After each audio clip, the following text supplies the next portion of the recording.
मुर्गियाँ फ्री में पल जाती होंगी? ये तो हमारे जो उसकी निमनी नीचे पड़ती है बकरियों की, उसका जो वेस्टेज रहता है वो नीचे गिरता है, वही खा लेते। वो 80% तो हम उनका वही चारा रहता है। टैगिंग तो हर एक बकरी के रहता है हमारा। जो भी 2-2.5 महीने का अगर बच्चा हो गया तो उसका टैगिंग हम लगा लेते हैं। 2 महीने के बाद के हर एक बच्चे को हम टैगिंग लगाते हैं। और बकरियों के लिए क्या वेंटिलेशन बहुत ज़रूरी रहता है, क्योंकि अगर फार्म में उनको गर्मी हो गई तो वो भी डिस्टर्ब हो जाएंगे। उनका जो मतलब सिस्टम है, उनका अंदर का सिस्टम वो भी ख़राब हो जाएगा। तो उसमें से हमने करीबन एक 17-18 लाख तक हमें पूरा ग्रॉस इनकम हमें पिछले साल में मिला है। उसमें 6-7 लाख हमारा खर्चा हुआ है। दोस्तों, स्क्रीन पे जो आपको नंबर दिखाई दे रहा है, ये all India God farmer group का नंबर है, जिसमें ऑल इंडिया से बकरी पालक भाई जुड़े हुए हैं। अगर आप इस ग्रुप का हिस्सा बनना चाहते हैं तो साल का 300 रुपये पे करके आप इस ग्रुप का हिस्सा बन सकते हैं। इस ग्रुप में आप अपनी बकरियां खरीद और बेच सकते हैं। साथ ही अगर आपको कोई इन्फॉर्मेशन चाहिए तो वो भी आप इस ग्रुप के द्वारा ले सकते हैं। सबसे पहले मैं आपका शुक्रिया अदा करना चाहता हूँ कि आप हमारे फार्म पे आए। मेरा नाम सतीश उत्तम कराड़े है और हमारे फार्म का नाम सरस्वती गोट फार्म है। और ये अहमदनगर डिस्ट्रिक्ट में, महाराष्ट्र में अहमदनगर डिस्ट्रिक्ट में तालुका अकोले और तांबोल बोल के हमारा जो गांव है, विलेज है, वहाँ पे हमारा बकरी पालन का फार्म है सर। तो सर यहाँ पे क्या रखा हुआ है बताइए? ये सैलेज है सर, इसे सैलेज बोलते हैं, जो मक्के का बनाया हुआ है। हम एक टाइम के लिए जो बकरियों को चारा देते हैं वो इसमें पैक करके रखा हुआ है सर। चलिए सर, फार्म दिखाइए, नीचे क्या चल रहा है? आइए सर, आइए। ये नीचे तो मुर्गी है सर, हमारा ये 6 फीट का ऊपर का जो फार्म है। ये मुर्गियाँ हैं भाई, देखिए नीचे मुर्गियाँ हैं। मजे से जरा ऊपर से जो भी बकरियों का वेस्ट गिर रहा है वो सब नीचे बकरियाँ खा रही हैं इसको। Yes yes yes.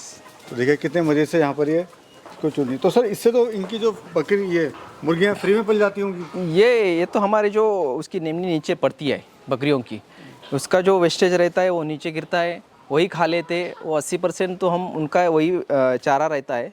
20% तक हम थोड़ा सा उनको खाना के लिए देते हैं बस वेस्ट। तो क्या इससे भी सर इनकम ले रहे हैं आप? हाँ, इससे भी इनकम चल रहा है कि हम क्या करते हैं, एक दिन के चिक्स लेके आते हैं और एक 3 महीने के बना के हम यहाँ पे जो हमारा लोकल जो विलेज है हमारा, यहाँ पे डिमांड चलती है मुर्गे अंडे के लिए लेने की। तो हम इसको 3 महीने का बनाते हैं और 3 महीने का वो सेल करते हैं। ठीक है सर, अगर नीचे से देखते हैं इसको तो कुछ इस तरह का आपका ये फार्म एलिवेटेड इसको बोलते हैं। इसकी हाइट कितनी है सर? ये 6 फीट है सर। हाँ। और ये जो प्लास्टिक वगैरह लगी हुई है कितनी मजबूत है, कितने साल तक चलती है सर? इसकी तो पूरी 10 साल की गारंटी है सर। ये PVC सॉल्टेड शीट है, ये 1x2 की इसकी साइज़ है और ये हेवी है, बिल्कुल हेवी बना हुआ है सर। इसको खर्चा कितना आता है सर बनाने में? खर्चा वैसे वो 160 रुपये स्क्वायर फुट अभी इसका रेट चल रहा है। ऑल ओवर पूरे फार्म का? नहीं, ऑल ओवर फार्म का, मतलब 160 रुपये स्क्वायर फुट हमें खाली शीट मिलती है और बाकी का वो उसका जो डिज़ाइन उसका फिटिंग करने के लिए वो अलग रहता है। और कितने दिन में इसको बना दिया था? ये तो मेरा फार्म तो सर पूरा 40 दिन में फाइनल किया था। वो KPN रूफिंग शेड बोल के जो तमिलनाडु की कंपनी है, बहुत बढ़िया तरीके से उन्होंने काम किया है। मैंने पूरा काम उनको ही दिया था, मतलब जो भी मेरा फाइनल उनको मैंने डिस्कस किया था उसके साथ, तो पूरा फाइनल उनको काम दिया था और उन्होंने पूरा 40 दिन में हमारा पूरा काम क्लियर किया था। तो ये रैम्प सिस्टम भी सर यहाँ पे बनाया हुआ है? जी जी। इससे आराम से बकरियाँ नीचे आने के लिए, ऊपर जाने के लिए इसका हम यूज़ करते हैं। यस। और सर यहाँ पे मैं देखा हूँ, जैसे कुछ लोग मैंने देखा अलग से कनेक्शन लेते हैं पानी का। हाँ हाँ, लेकिन ये पूरा सिस्टमेटिकली यहाँ पर सिस्टमेटिकली किया हुआ है। एक ही तो लाइन लगा रखी है और उसी को ही हर एक कंपार्टमेंट में अलग अलग लाइन खरीदी है। तो ये हमेशा इसमें से पानी चालू रहता है सर। मतलब वो बाल्टी वाला सिस्टम जो है पूरा खत्म हो गया है? हाँ, ख़त्म हो गया है वो। तो ये देखिए ये ब्रीड है इनकी, और इसमें टैगिंग भी सर आपने करी हुई हाँ, है? टैगिंग तो हर एक बकरी के रहता है हमारा। जो भी 2-2.5 महीने का अगर बच्चा हो गया तो उसका टैगिंग हम लगा लेते हैं। 2 महीने के बाद के हर एक बच्चे को हम टैगिंग लगाते हैं। तो ये ज़रूरी होता है क्या सर? टैगिंग इसलिए ज़रूरी होता है कि टैगिंग करने से क्या होता है, हमें उसका रिकॉर्ड मेंटेन करने के लिए आसान होता है कि कोई भी बकरी अगर कब हीट पे आती है, कब डिलीवरी होती है, कब उसका मेटिंग होता है, ये सब चीज़ों के लिए टैगिंग प्रोसेस बहुत ज़रूरी रहता है। क्योंकि हमें वैक्सीनेशन भी करना रहता है, कौन सी बकरी का वैक्सीनेशन हुआ है, कौन सी बकरी का डिवॉर्मिंग हुआ है, ये चीज़ हमें बहुत ज़रूरी रहती है। क्योंकि बकरी पालन में को अगर हमें बिजनेस की तरीके से करना है तो ये सब रिकॉर्ड मेंटेन करना बहुत ज़रूरी होता है। अभी कितना समय आप देते हैं सर इस फार्म पे? अभी तो मैं सुबह का 2-2.5 घंटा देता हूँ और शाम का 2-2.5 घंटा मैं इसको पूरा वक्त देता हूँ। दिन भर तो मेरे माँ जी और पिताजी तो दिन भर भी रहते हैं। वैसे मैंने एक लेबर जोड़ी लगा रखी है वो तो हार्ड वर्क के लिए लगा रहती है, उसका खाना कटिंग करना वो सब उस चीज़ों के लिए वो हार्ड वर्क के लिए मेरा लेबर है ऑलरेडी। कैमरे भी आपने लगाए हुए हैं सर? हाँ, सीसीटीवी भी लगा रही है। हाँ जी, मैं देख, मेरे को जो अच्छा लगा आपके फार्म पर ये है कि यहाँ पे एक तो गंदगी नहीं है, बिल्कुल नहीं, बिल्कुल नहीं, बिल्कुल साफ है और कोई स्मेल भी नहीं आ रही है। बिल्कुल नहीं, बिल्कुल नहीं और सर। जो वेंटिलेशन है मतलब हवा चाहे इधर से चले चाहे उधर से चले, जी जी जी, हवा पूरी क्रॉस हो रही है सर। क्रॉस हो रही है क्योंकि वेंटिलेशन के लिए हमने ऑलरेडी दोनों तरफ से जगह छोड़ दी है। 8-8 फीट की दोनों तरफ से हाइट लगा रखी है, क्योंकि दोनों तरफ से अगर इधर से हवा आ जाए तो इधर से निकल जाए, इधर से आ जाए तो इधर से निकल जाए। और बकरियों के लिए क्या वेंटिलेशन बहुत ज़रूरी रहता है, क्योंकि अगर फार्म में उनको गर्मी हो गई तो वो भी डिस्टर्ब हो जाएंगे। उनका जो मतलब सिस्टम है, उनका अंदर का सिस्टम वो भी ख़राब हो जाएगा। इसलिए वेंटिलेशन रहना बहुत ज़रूरी है, इसलिए फार्म को दोनों तरफ से हाइट देना भी बहुत ज़रूरी रहता है सर। फार्म की सर पे जो लेबर की कॉस्ट है सर वो भी बचती है?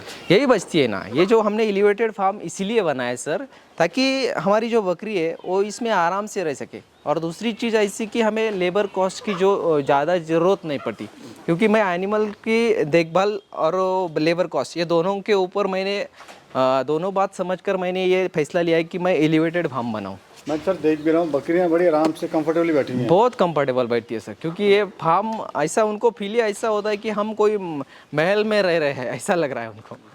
सर प्रॉफिट कितना ले लेते हैं आप? नहीं, प्रॉफिट की बात करेंगे तो हमने पिछले साल में तो करीबन हमने 50 एक एनिमल किड्स सेल किए हैं, तो उसमें से हमने करीबन एक 17-18 लाख तक हमें पूरा ग्रॉस इनकम हमें पिछले साल में मिला है। उसमें 6-7 लाख हमारा खर्चा हुआ है, क्योंकि लेबर कॉस्ट आता है, जो फीड का खर्चा आता है, कुछ मेडिकल का आता है, ऐसा कुछ सब खर्चा पकड़ के हमने सारा करीबन 6-7 लाख तक हमारा खर्चा गया है साल का? साल का। और 18-20 लाख रुपए आए, 10-11 लाख रुपए हमें आराम से मिल गए थे। ये जो नमक है सर, यहाँ ये पे आपने टांगा हुआ है? यस, दूसरा वहाँ पर भी आपने रखा हुआ है? मैं हर एक कंपार्टमेंट लगा रखा हूँ सर, क्योंकि ये बकरियों को अगर उनके शरीर में कोई मिनरल की अगर कमतरता हो तो उसमें से ये पूरी कर सकते हैं। उनको लगा है कि क्योंकि मिट्टी के लिए तो यहाँ पे जगह नहीं, मिट्टी वो खाते नहीं, क्योंकि कोई बकरी अगर नीचे हो और ज़मीन पे हो तो वो मिट्टी चाट लेती है, तो उसको चाटने के लिए उसमें से जो इंग्रेडिएंट्स उसमें जो इंग्रेडिएंट्स रहते हैं वो सब रहते हैं, कोई मिनरल रहता है, कैल्शियम वगैरह सब जो भी है उनको शरीर के लिए उनके ज़रूरत है वो सब इसमें इंक्लूड रहता है। सर थोड़ा फीड मैनेजमेंट के बारे में बताइए। फीड तो मेरा भी क्या है, सवेरे मैं क्या सूखा चारा देता हूँ। सवेरे मेरे पास सोयाबीन का भूसा रहता है और अल्टरनेटली ज्वार का भूसा भी रहता है। मैं ये दोनों अल्टरनेट इनको देता हूँ सवेरे एक टाइम, और दोपहर को मैं 1:30 बजे हरी मक्का और नेपियर ये मिक्स कर कुटी करता हूँ और दोपहर को ये इनको खिलाता हूँ। और इसके बाद डायरेक्टली शाम को मैं सैलेज देता हूँ, जो मुर्गास बोलते हैं हमारे यहाँ पे उसको, वो शाम को हम 6-6:30 बजे वो खिलाते हैं। पूरे दिन में 3 ही टाइम हमारा उनका चारे का खाने का रहता है, प्लानिंग रहता है, और जो पानी रहता है वो कंटिन्यूसली उनको चालू रहता है। अच्छा सर, यहाँ पर बत्तखें भी देख रहा हूँ मैं। हाँ, जो है वो तो शौक के लिए रखे है सर, ऐसे वो कोई यानी अपने फार्म पे कोई अलग ब्रीड हो या कोई एनिमल हो तो ज़रा शौक से रखने के लिए तो वो अच्छा है।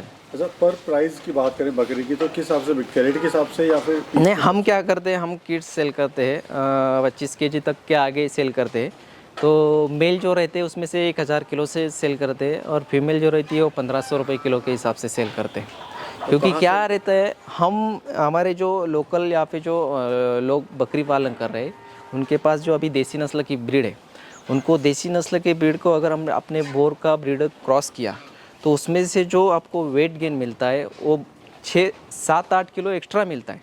जो आप देसी बकरी पाल रहे हो ना, देसी बकरी का आपको 6 महीने में 15-20 किलो के आगे आपकी बकरी नहीं जाएगी, या बकरा हो या बकरी हो नहीं जाएगी। अगर आप उसी जगह पर अगर आपने बोर का ब्रीडर क्रॉस किया और उसके जो बच्चे आपके पास हो गए तो 3-4 महीने में 20-25 kg तक आपको आराम से मिल जाते हैं। क्योंकि ये जो ब्रीड है ये अफ्रीकन बोर ब्रीड है, और इसका FCR बहुत अच्छा है। इसका जो जठर रहता है वो अपने लोकल देसी ब्रीड से 1.5 गुना ज़्यादा बड़ा है। इसकी वजह से वो जो चारा खाती है उसका चारा का वो मीट में कन्वर्जन बहुत ज़्यादा % में करती है। अभी कितनी लैंड है टोटल और कितनी लैंड पे आपने फार्म बनाया? अभी मैंने 10 गुंठा में पूरा मेरा फार्म है, उसमें से मेरा 3000 स्क्वायर फीट का ये शेड है।